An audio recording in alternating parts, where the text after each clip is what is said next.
বন্ধুরা, আমরা চলে এসেছি যোধপুরের মেহরানগড় ফোর্টের ভেতরে মিউজিয়ামটি দেখতে। প্রথমেই এখানে রাখা ছিল একটি হুক্কা বা হুকো, এর মাধ্যমে অতিথিদের তামাক পরিবেশন করা হতো।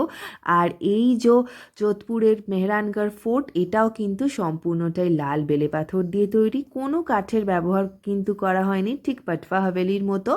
এটা ছিল একটা পালকি, যেটা করে মূলত রাজারা এক জায়গা থেকে অন্য জায়গায় যেতেন। এবং এই যে দেখা যাচ্ছে, এটা হচ্ছে একটা সেই সময়কার পালকির প্রতিকৃতি বা ছবি হিসাবে রাখা হয়েছে। এটা ছিল রাঠোর রাজবংশের ব্যবহৃত বিভিন্ন সোর্ড বা তলোয়ার, যেগুলো তারা বিভিন্ন যুদ্ধের সময় ব্যবহার করেছিলেন।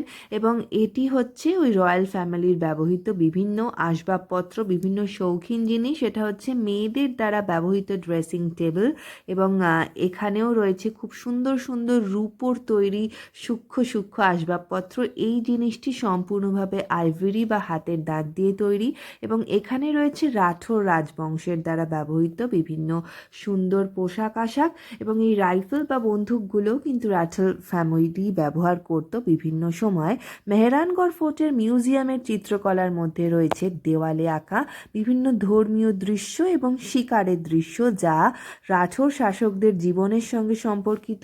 এছাড়াও এখানে রয়েছে যোধপুর শৈলীর চিত্রকর্ম, যা গাঢ় রেখা এবং উজ্জ্বল রঙের ব্যবহারের দ্বারা চিহ্নিত। এখানে প্রায় 91টি মিনিয়েচার পেন্টিংয়ের একটি সিরিজ রয়েছে। এবং এগুলি দেখো পোশাক আশাক, যেগুলি বলেইছি আগে, রাঠোর ফ্যামিলির দ্বারা ব্যবহৃত পোশাক আশাক। এবং এটি মূলত হচ্ছে এখানকার শীশ মহল। এর আগে পাটবা হাভেলিতে তোমরা শীশ মহল দেখেছো, এবং শীশ মহল তৈরির একটি প্রধান উদ্দেশ্য তখনকার দিনে তোমরা নিশ্চয়ই আগের দিন পাটবা হাভেলির ভিডিওতে দেখেছো, যে যাতে সেই সময় যখন ইলেকট্রিক ছিল না, সেই সময় যাতে রাতের বেলা একটা মোমবাতি জ্বাললেই চারিদিকটা ঝলমলিয়ে ওঠে, সেই কারণে। এখন আমরা রয়েছি এখানকার ফুল মহলে। এটা 17th সেঞ্চুরিতে ব্যবহৃত। এটি ব্যক্তিগত দর্শকদের জন্য, শুধুমাত্র রয়্যাল ফ্যামিলির জন্য এটি নির্মাণ করেছিলেন মহারাজা অভয় সিং। এর প্রধান আকর্ষণ হলো সোনালী কাজ করা ছাদ, আয়না ও সোনার পাত দিয়ে তৈরি বিভিন্ন নকশার মধ্যে রয়েছে দেবী দুর্গার প্রতিকৃতি, ধ্রুপদী রাগ ইত্যাদি। এবং এখান থেকে আমরা দেখে নিয়েছিলাম সুন্দর ব্লু সিটি যোধপুরের একটা ভিউ।